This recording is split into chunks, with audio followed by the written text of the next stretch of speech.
तो अभी शाम को मैं आया हुआ हूँ राज जी की फैक्ट्री में, क्योंकि आज बारिश का मौसम हो गया है और हमें ऐसा लग रहा था कि 2-3 दिन अगर बारिश नहीं होगी तो बच्चियाँ वहीं पर सही हो जाएगी, लेकिन इसका भीगना काफ़ी अधिक खतरे में हो सकता है क्योंकि इसका बुखार भी नहीं टूट रहा है। तो राज जी अपना वाहन लेके आ रहे हैं और अब हम इसे ले जा रहे हैं शिव मंदिर में। तो ये हम राज जी की फैक्ट्री में हैं और वो अपना वाहन लेके आ रहे हैं। और यहाँ पर शाम के समय आप देख सकते हैं कि कितनी अधिक गाय आ गई है। इसी के चलते कई बार एक्सीडेंट हो जाता है। मैं उस जगह पे पहुँच चुका हूँ और बच्चियाँ भी हमें दिख गई है। आप देख सकते हैं ये रास्ता है जंगल का और बच्चियाँ जो है उधर झाड़ी में खड़ी हुई है, उसको मक्खियाँ फिर से परेशान कर रही हैं। ये आप देख सकते हैं कि ये बच्चियाँ खड़ी है और जब इन्हें मक्खियाँ परेशान करती हैं तो ये ऐसे ही झाड़ियों में चली जाती हैं। यहाँ पर ये छोटा लड़का हमें दिखाए, क्या नाम है तुम्हारा? यश। यस। तो यार ये कितने दिन से देख रहे हो इसे तुम? ये तो 1 हफ्ता होने वाला है इसे। 1 हफ्ता होने वाला है। हाँ। और ये यहीं पर रहती है? यहीं पे बैठी रहती है, ना खाना खा रही है ना पानी पी रही है। अच्छा, हम लोग देते हैं तो भी नहीं खाती है। और इधर उधर चुगने के लिए जाती है? नहीं कहीं नहीं जाती, यहीं बैठी रहती है दिन भर। तो अभी यहाँ पर हम देख रहे हैं कि राज बाबू भी अपना वाहन लेकर आ चुके हैं, लेकिन यहाँ पर समस्या यह है कि बैग खोने में बड़ी दिक्कत होगी। इधर भी सब इस तरीके का है, इधर भी इस तरीके का है। तो बहरहाल हम इसको पकड़ लेते हैं, उसके बाद ही हम फिर जो है इसको वाहन में रख देंगे। बच्चियाँ जो है उस तरफ चली गई है ज़्यादा। शाम के समय में अक्सर जंगलों में मक्खियाँ और मच्छर बहुत अधिक हो जाते हैं और इसके जख्म से भी अभी महक आ रही है, क्योंकि मरे हुए मैगेट भी उसके जख्म के अंदर ही हैं और ये थोड़ी देर खड़ी हो रही है और उसके बाद फिर बैठ जा रही है। तो इसको हम खोजते हुए जब हम गए हैं तो हमने देखा है कि ये घनी झाड़ियों के अंदर जाकर बैठ गई है। शायद ये इस कोशिश में बैठते हैं कि इन्हें मक्खियाँ ना लगें, और हमने इसे उठाने का प्रयास किया तो फिर ये नहीं उठी। अब हम इसके जैसे ही जख्म में स्प्रे करेंगे तो ये खड़ी हो जाएगी। कई बार गौवंशों को हमने देखा है कि स्प्रे करते ही वो काफ़ी चौंक जाते हैं, तो यहाँ पर थोड़ा सा हमें बेनिफिट मिलेगा।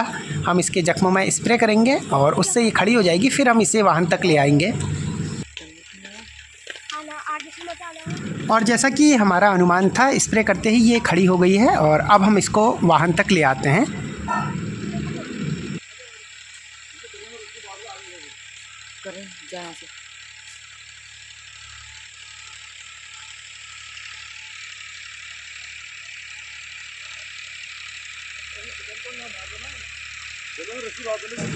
बच्चियाँ खड़ी होकर वाहन के पास तक तो आ गई है और हमने इसे रस्सी की सहायता से रोक लिया है, लेकिन अभी भी हमारे लिए मुसीबत ख़त्म नहीं हुई है।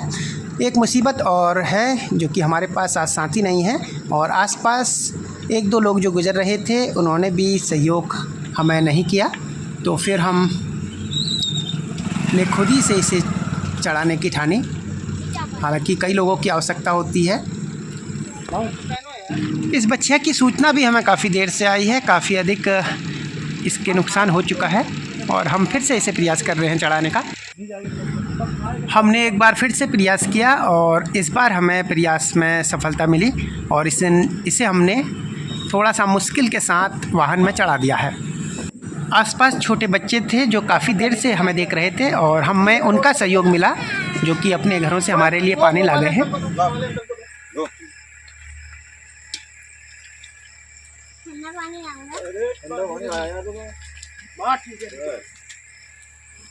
थोड़ा और लो मुझे। अरे चल ठीक है ठीक है।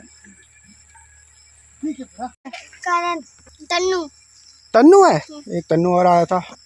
क्या है? नितिन है। नितिन अच्छा लड़का है। चलो ठीक है।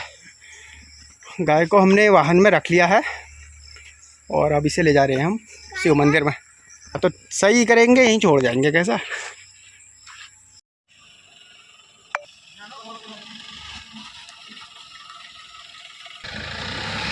वाहन बच्चिया को लेकर निकल पड़ा है कामधेनु प्रकल्प बागजाला की तरफ। और आज बारिश का भी मौसम था और हमारी कोशिश थी कि इसे बारिश से जैसे तैसे बचाया जाए, अन्यथा सारा उपचार करना बेकार हो जाता। ये कुछ खाना पीना कम खा रही है और हरा घास भी दिया था। हालांकि हल्का पशुआहार भी हमने इसमें रख रखा है ऊपर से, तो पशुआहार तो शायद इसने खाया है। और इसका जख्म जो है उसमें अब मैगेट वगैरह तो मर चुके हैं।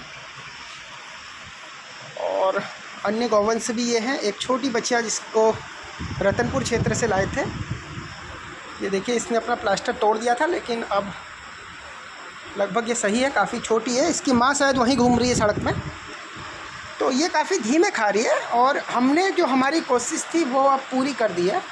आगे फिर पशुपतिनाथ की इच्छा है, तो शायद कल तो रविवार का दिन है, परसों शायद यहाँ पर हमारी वेटनरी ऑफिसर या विभाग से किसी कर्मचारी को हम बुला लेंगे। इसको ग्लूकोज वगैरह की अगर कोई आवश्यकता हुई तो वो भी दिया जाएगा, और उन्हीं की देखरेख में इसका उपचार चल रहा है।